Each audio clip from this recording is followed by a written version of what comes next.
Hello YouTube, on se retrouve aujourd'hui pour faire quelque chose que je n'ai jamais fait. On part en rando ensemble, mais moi je pars en rando toute seule. C'est la toute première fois que je fais ça, je vais pas vous mentir, j'avais très peur de le faire.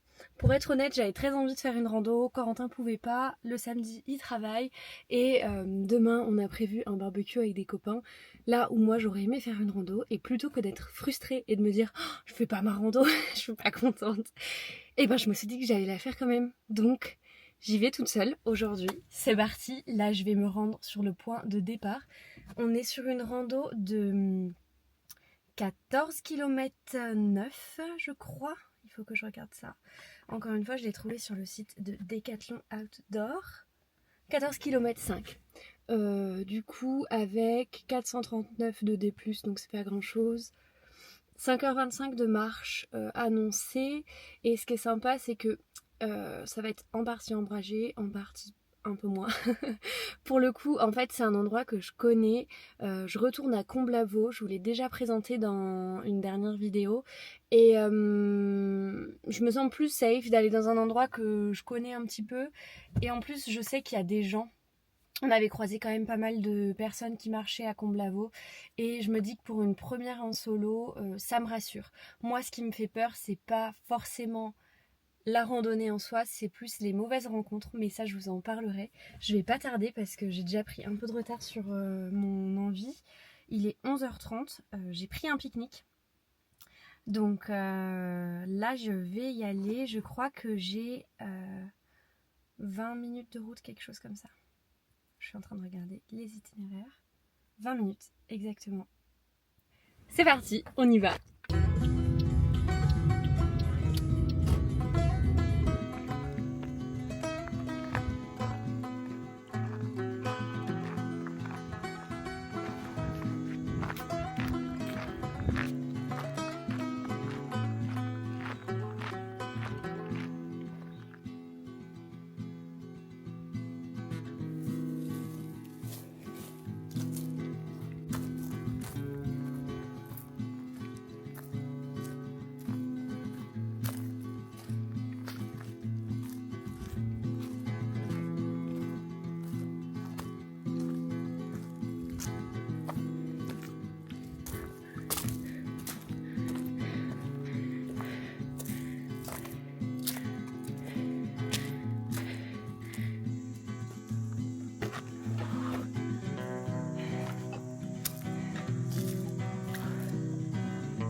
Ah l'aventure.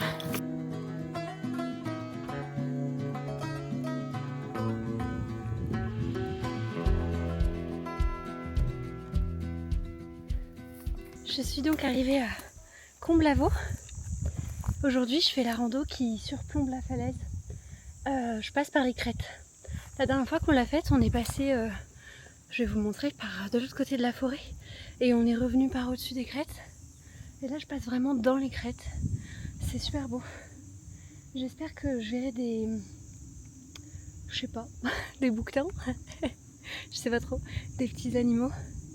C'est hyper agréable en fait d'être seule. J'adore. Il fait chaud là, ça a bien grimpé. Mais la vue vaut la marche. C'est super beau, je suis trop contente d'être là.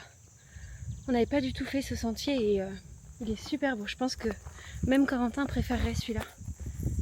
Par contre, faut pas avoir le vertige. C'est vraiment des tout petits chemins, regardez. C'est du petit sentier et c'est le vide. Donc faut pas avoir peur.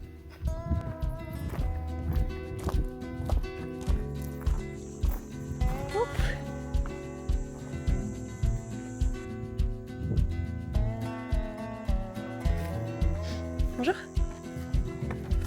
Je vous en prie.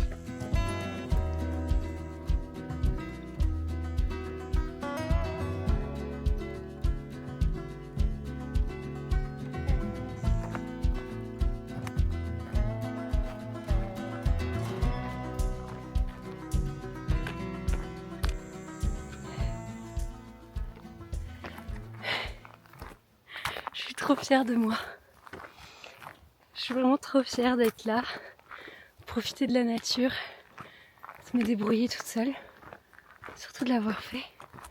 Je pense que tout à l'heure je vous expliquerai un petit peu pourquoi c'est si important pour moi. Là je vais profiter du calme, des petites cigales.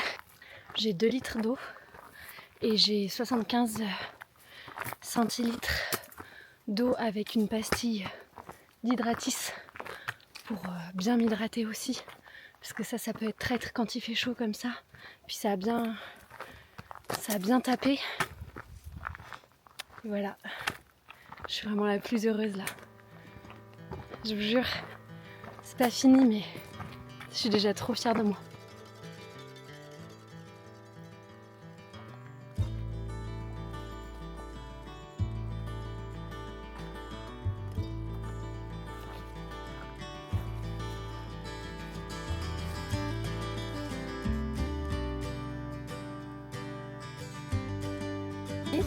J'ai croisé personne pour le moment.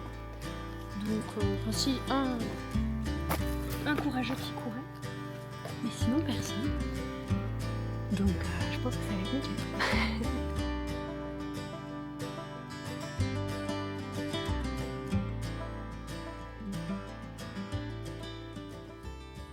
Profite d'être arrêtée ici et d'avoir mangé, c'était très bon. Je suis prête à reprendre la route.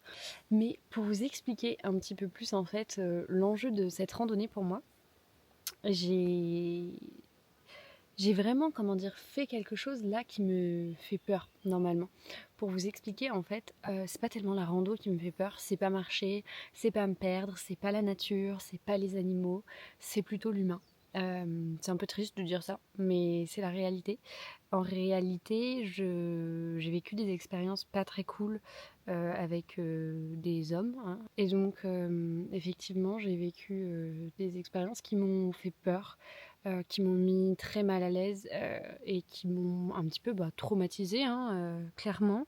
Quand on ne demande pas à vivre certaines situations dans lesquelles on se retrouve qui sont juste hyper angoissantes.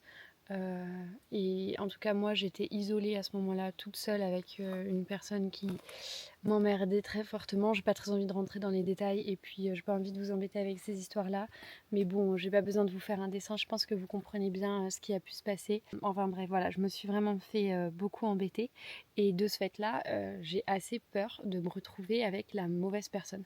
En gros, genre là, quand je fais des randos avec Coco, on croise pas grand monde pendant plusieurs kilomètres et je me dis, imagine, je croise une personne un peu malveillante.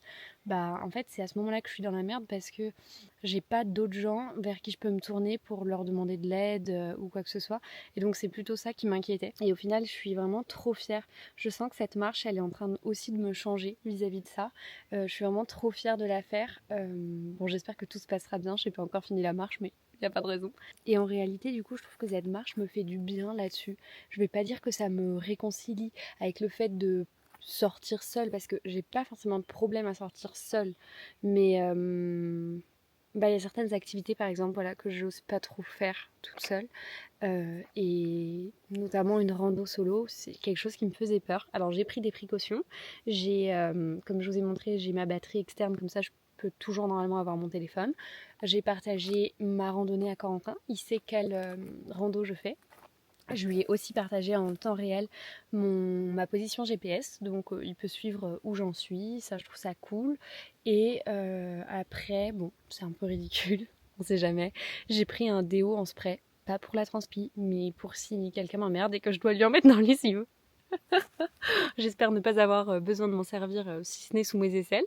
Mais en fait, je me sens plutôt bien. À aucun moment, pour le moment, j'ai eu peur. À aucun moment, je me suis dit, oh merde, là, je me sens pas sereine. Je me sens plutôt bien en nature. Je me sens plutôt confiante. Donc, j'espère que ça va continuer comme ça. À savoir que j'ai eu, je dirais, la pire expérience.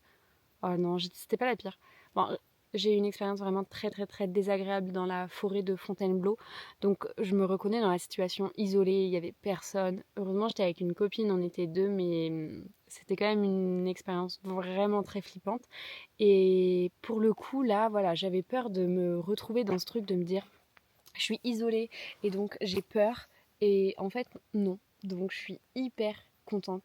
Je suis hyper fière de moi de réussir à passer au-dessus de ces agressions que j'ai pu vivre, de pas me dire que c'est à moi de m'empêcher de faire les choses parce que c'est quelque chose qui a été très dur à accepter pour moi. Je me suis dit ok, donc ces gens-là qui m'ont agressée, qui m'ont fait du mal, qui m'ont fait peur, eux, ils vont retourner dans le parc, ils vont retourner dans la forêt de Fontainebleau très tranquillement et moi j'arriverai plus jamais à y retourner parce que j'aurai peur. Et au final là je suis en train de guérir un peu ça, passer au-dessus et je vous avoue que ça me fait quelque chose. C'est une marche un peu thérapeutique aujourd'hui pour moi et ça me fait vraiment... Oh, par contre j'ai peur des papillons. Wow. C'est ma phobie, j'ai la phobie des papillons. Il était énorme, non? Vous l'avez vu ou pas? Je sais plus ce que je disais. Ouais, que c'était un peu thérapeutique pour moi et que j'étais en train de... J'ai l'impression que je suis un peu en train de penser ces blessures-là. Et donc ça me fait vraiment beaucoup de bien. Et comme je vous disais, je suis très fière de le faire. Voilà. Je vais ranger mon petit pique-nique et je vais reprendre la route parce qu'il me reste quand même du chemin. Attendez. Je vais vous dire combien il m'en reste. Il me reste 12 km 4, 5 heures de marche. Il est 13h, il serait temps d'y aller. 5, 6, 7, 8. Ah oui, il faut que j'y aille. Parce qu'après, il faut que j'aille chercher Corentin au boulot. Oups, dépêchons-nous.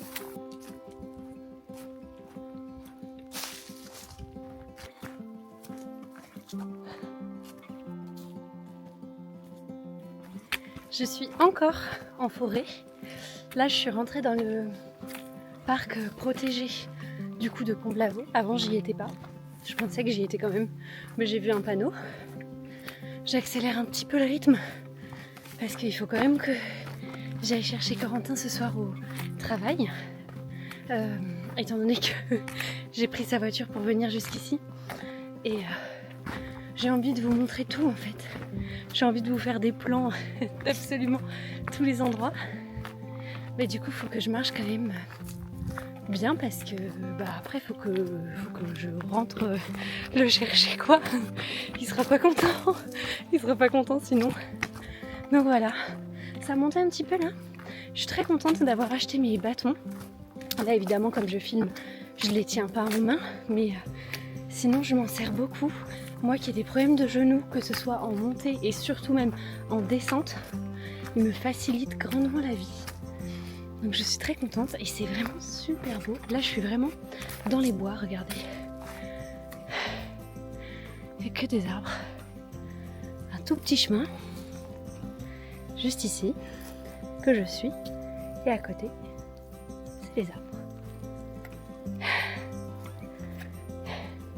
C'est super. J'espère que vous vous détendez devant cette vidéo, autant que moi je me détends.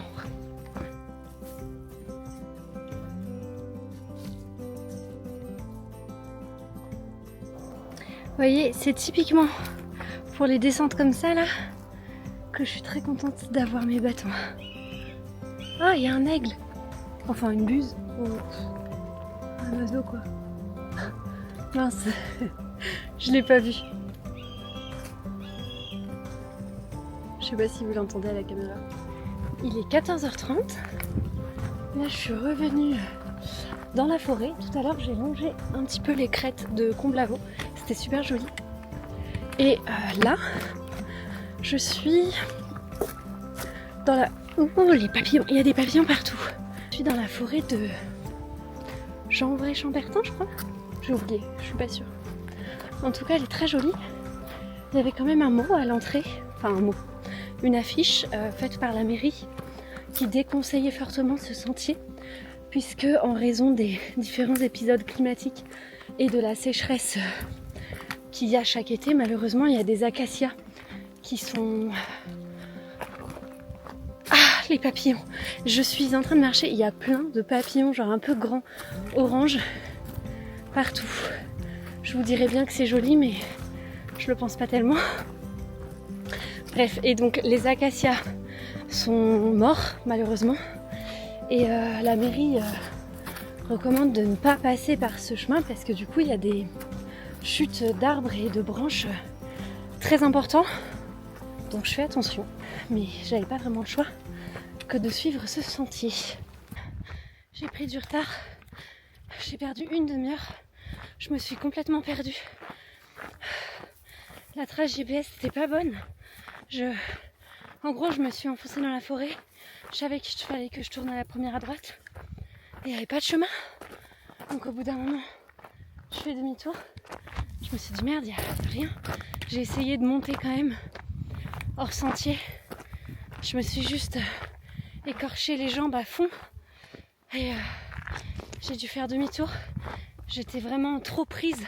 Un peu dans ce qu'il y a là quoi. Voilà, j'étais bloquée là-dedans. J'ai fait demi-tour. Je suis revenue à l'entrée de la forêt et là j'ai trouvé un chemin qui montait vers la droite. Je pense que c'est par là. Là j'avoue, je faisais que de me répéter que ça allait, que c'était ok et tout. Faut surtout pas laisser place à la panique dans un cas comme ça. Mais je recommande pas cette rando là, enfin cette trace qui est pas bonne du tout. La batterie de secours, elle fait plaisir dans les moments comme ça. Je vais vérifier là en direct avec vous si je suis sur la trace, mais trop chelou. Je suis griffée de partout.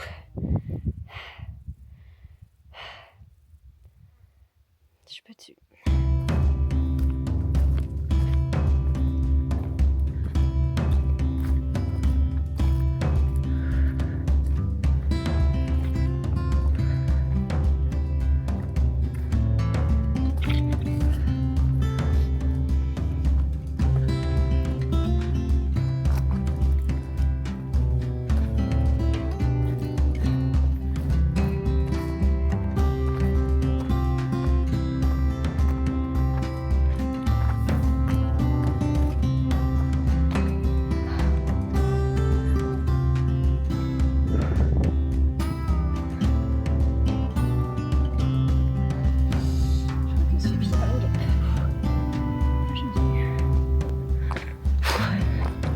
Tout est mort. Ça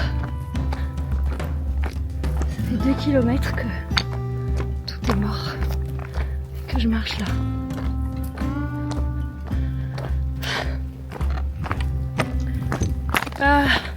C'est pas la partie la plus jolie malheureusement. Ça devait être très joli avant. C'est terrible de voir les ravages que font les incendies. J'ai pas du tout suivi. Je pense que ça fait un moment donc j'étais pas encore dans la région. Mais ça fait vraiment de la peine de marcher là et de voir à quel point c'est ravagé quoi. C'est vraiment... ça fait vraiment mal au cœur.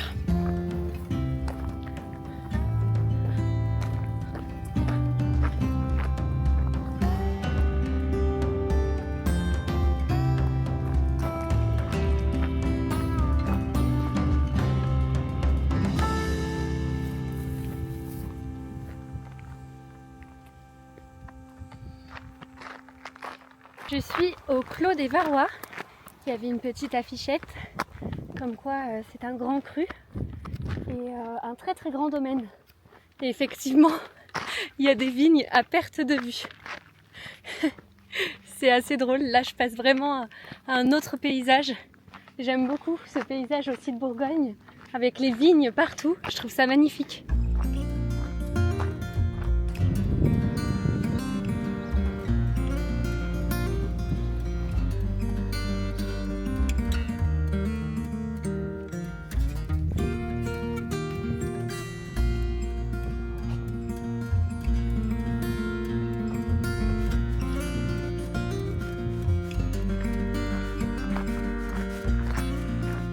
Il me reste 2 km à faire pour finir ma rando et finalement je vais quasi finir en forêt. Là je suis en train de marcher au bout de la ligne droite. Il y a la forêt, autour évidemment il y a des vignes et on a déjà fait une rando ici. C'est la fameuse randonnée qu'on avait fait avec Corentin où tout notre sac à dos avait cassé. Il avait commencé à casser ici, pour vous dire là on est à 200 mètres du point de départ du parking. C'est la randonnée du Taco, l'ancien circuit du Taco qui existait du coup en Bourgogne et qui reliait plusieurs villes Et si mes souvenirs sont bons, parce qu'on avait lu les panneaux lors de la rando, mais ça date un peu, ça a été démoli au moment de la Seconde Guerre mondiale. Surtout les rails en fait, ils ont récupéré évidemment la ferraille et tout. Mais donc il reste encore les ponts et les points de passage en fait de l'ancien Taco. Et voilà où passait le Taco. C'est ouf de se dire que ça date quand même de tellement longtemps. 1913, le tunnel est percé. Vous vous rendez compte? Ça date de 1913 que vous voyez là. C'est ouf. Mes jambes commencent à fatiguer. Puisqu'aujourd'hui on est sur la première rando solo. Mais on est aussi sur la première distance comme ça. La plus grosse rando qu'on ait faite avec Coco, c'était 11 km. Là, la rando, on annonçait 14,5.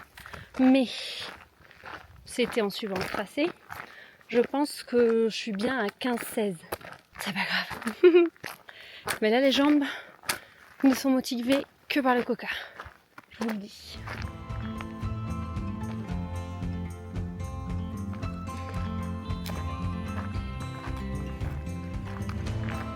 C'est fait! De retour à la voiture après cette rando. Je pense que j'ai marché plus que ce qu'il ne fallait avec les petites galères que j'ai eues là au niveau du GPS.